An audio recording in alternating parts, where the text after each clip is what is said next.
Adapun pendahuluan yang kami angkat dari isi mini riset kami adalah Kota Medan merupakan kota metropolitan yang berbasis geografis sungai dan menjadikan sungai sebagai pusat dari kelangsungan hidup. Menurut Hadis Sabari Yunus pada tahun 1987 mendefinisikan pengertian permukiman dalam geografi sebagai natural atau alami maupun fisial atau buatan dengan segala kelengkapan yang dipergunakan oleh manusia, baik itu secara individu ataupun secara kelompok, untuk bertempat tinggal, baik itu sementara maupun menetap dalam rangka menyelenggarakan kehidupannya. Maka, permukiman di bantaran sungai menjadi alam sebagai tempat dari kelangsungan hidup yang secara natural. Menurut Konstantinos, ada 5 elemen dasar dari pemukiman. Yang pertama, alam, yang kedua manusia, yang ketiga masyarakat, yang keempat rumah, dan yang kelima itu jaringan atau sarana dan prasarana. Alam merupakan bagian yang paling utama untuk membentuk sebuah permukiman. Permukiman pada daerah bantaran sungai menggunakan sungai sebagai bagian dari alam yang membentuk sebuah pemukiman. Pemukiman di bantaran sungai dapat dikatakan sebagai daerah pinggiran yang merupakan suatu usaha untuk mengalihkan penduduk kota Medan dari kota-kota kecil. Permukiman banyak mengalami permasalahan yang diakibatkan oleh pertumbuhan penduduk alam dan pendatang atau urbanisasi. Pertumbuhan penduduk yang semakin bertambah dapat mengakibatkan kualitas permukiman yang buruk.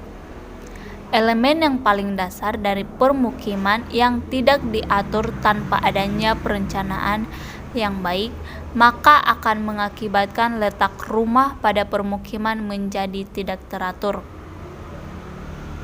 Kawasan permukiman di Kota Medan terdapat di 17 kecamatan dengan luas kawasan kumuh 628,60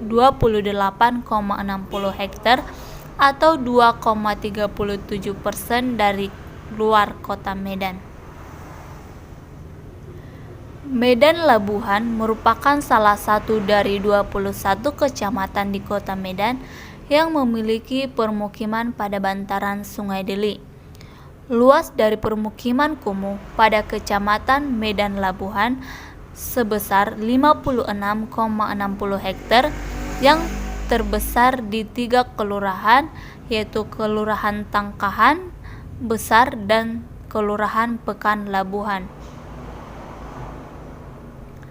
Permukiman pada Medan Labuhan memiliki isu banjir yang masih tidak dapat terselesaikan yang diakibatkan oleh curah hujan yang sangat tinggi. Medan Labuhan tidak dapat memanfaatkan alam yang dimiliki dengan baik sebagai kawasan permukiman yang memiliki alam seperti sungai sebagai elemen dari pembentuk permukiman. Permukiman yang berada di bantaran Sungai Deli Medan Labuhan yang terbentuk perlu untuk dikaji kembali. Pembahasan ini menjadi penting dikaji untuk menentukan faktor yang mempengaruhi pertumbuhan serta bentuk dari pemukiman pada bantaran Sungai Deli Medan Labuhan. Adapun perkembangan dari pemukiman pada bantaran Sungai Medan Labuhan ini dapat kita analisa dari tipologi serta konsep permukiman pada bantaran Sungai Deli Medan Labuhan yang harus dapat dijelaskan penyebab terjadinya banjir. Penyebab terjadinya banjir berdasarkan tipologi dan tipologi yang sebaiknya direncanakan pada permukiman bantaran sungai di Kecamatan Medan Labuhan supaya penelitian ini dapat memberikan manfaat kepada pemerintah serta untuk memperbaiki perkembangan permukiman di Kota Medan tersebut. Metode penelitian. Adapun metode penelitian yang kami gunakan adalah metode deskriptif, di mana metode ini bertujuan untuk memecahkan masalah yang kita selidiki dengan melakukan pengembangan keadaan dari suatu objek ataupun objek dalam penelitian ini dengan melibatkan orang-orang, lembaga, serta masyarakat yang berada di sekitaran Sungai Deli yang berada di Kota Medan, tepatnya di Sumatera Utara.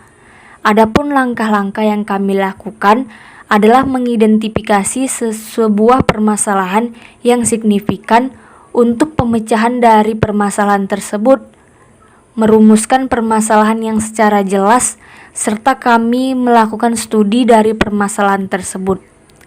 Permukiman yang tidak direncanakan muncul dengan didorongnya kebutuhan akan tempat tinggal, apalagi sebagian besar permukiman yang tidak terencana menjadi ruang hunian yang dibangun di areal yang tidak direncanakan secara resmi sebagai ruang hunian.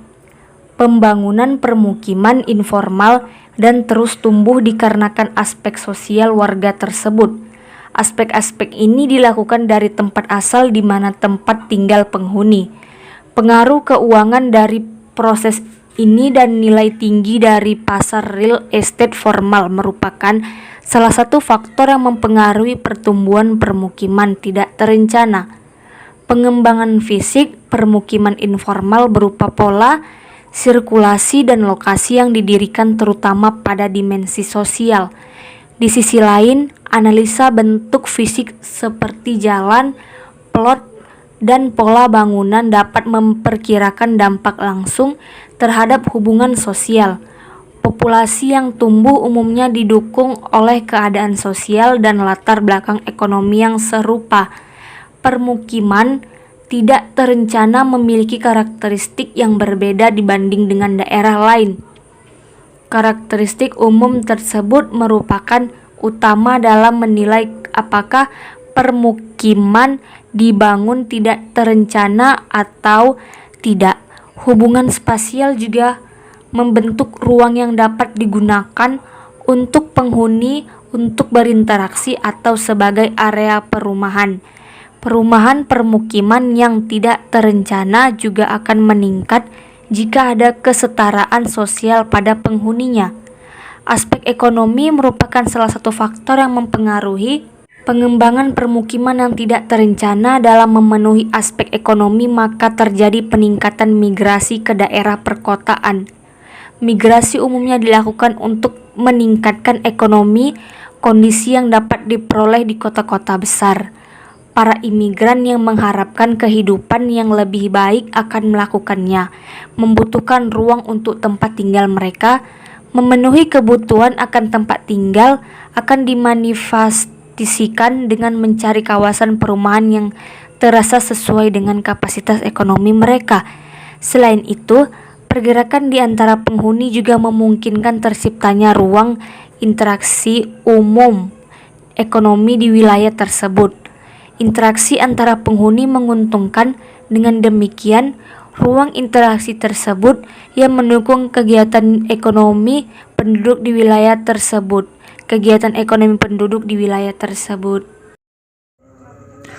Yang terakhir ada hasil dan pembahasan. Permukiman kumuh merupakan pemukiman atau tempat tinggal yang kotor dengan memiliki tingkat kepadatan populasi yang tinggi yang terdapat di pinggiran Sungai Deli yang berada di Sumatera Utara, tepatnya di Kota Medan. Pembangunan dari pemukiman yang tidak merata yang berada di pinggiran Sungai Deli ini merupakan pembangunan permukiman yang dibangun oleh para masyarakat yang memiliki tingkat ekonomi menengah ke bawah atau biasa disebut dengan miskin. Namun, dengan minimnya pendapatan yang diperoleh, maka timbullah rasa malu terhadap diri sendiri sehingga menimbulkan kaum urban mencari tempat tinggal yang praktis dan tergolong relatif murah. Daerah pinggiran sungai ini dulunya kosong, sehingga menimbulkan pembangunan dari permukiman atau perumahan para masyarakat yang tinggal di dekat sungai tersebut. Pembiaran pembangunan permukiman yang tidak merata di pinggiran Sungai Deli ini berdampak negatif dikarenakan masyarakat yang semakin bebas melakukan pembangunan tanpa menerima larangan dari pihak manapun, sehingga masyarakat tersebut semakin meningkatkan pembangunan di pinggiran sungai tersebut. Setelah masyarakat tersebut melakukan pembangunan, kemudian mereka melakukan pemanfaatan dari lingkungan untuk dijadikan sistem untuk mencari mata pencaharian, seperti buka warung kopi, tambal ban, dan mencari uang dengan melakukan penangkapan ikan atau nelayan, sehingga memberikan kesan seperti kumuh lingkungan di sekitar Sungai Deli tersebut. Namun, dari penelitian yang telah kami lakukan dapat memberikan gambaran keharmonisan yang melakukan pembangunan ataupun yang terbangun dalam lingkungan sosial, seperti ketika anak-anak melakukan aktivitas seperti bermain dan mandi di pinggiran sungai tersebut. Dari penelitian yang kami lakukan, kami juga berharap pada masyarakat yang tinggal di pinggiran sungai tersebut sadar akan fungsi dari sungai yang dapat dijadikan sebagai sumber untuk mencari kehidupan, serta ikut serta dalam melestarikan fungsi dari Sungai Deli tersebut. Dalam penelitian yang sudah dilakukan, pemerintah dapat memberikan arahan ataupun sosialisasi terhadap manfaat dari Sungai Deli tersebut, serta dampak melakukan pembangunan permukiman di sekitar Sungai Deli, supaya para masyarakat mengetahui dampak ketika mereka melakukan pembangunan yang semakin lama semakin marak. Pembangunan di daerah pinggiran Sungai Deli yang pada umumnya sudah dilarang oleh pemerintah setempat. Namun, masyarakat setempat selalu mengabaikan dikarenakan pemerintah yang dulunya memberikan disfungsi lahan yang sudah diinformasikan dengan mengadakan prasasti dinas PU atau membuat papan reklame yang beberapa elemen dari masyarakat sudah dulunya mengambil keuntungan dari berbagai hal tentang manfaat Sungai Deli tersebut. Masyarakat setempat juga melakukan penjualan lahan di pinggiran Sungai Deli tersebut dengan harga yang sangat murah, dan mereka mengambil keuntungan dengan melakukan jual beli lahan di pinggiran Sungai Deli tersebut. Sekian hasil pembahasan dari kami. Lebih dan kurang mohon maaf.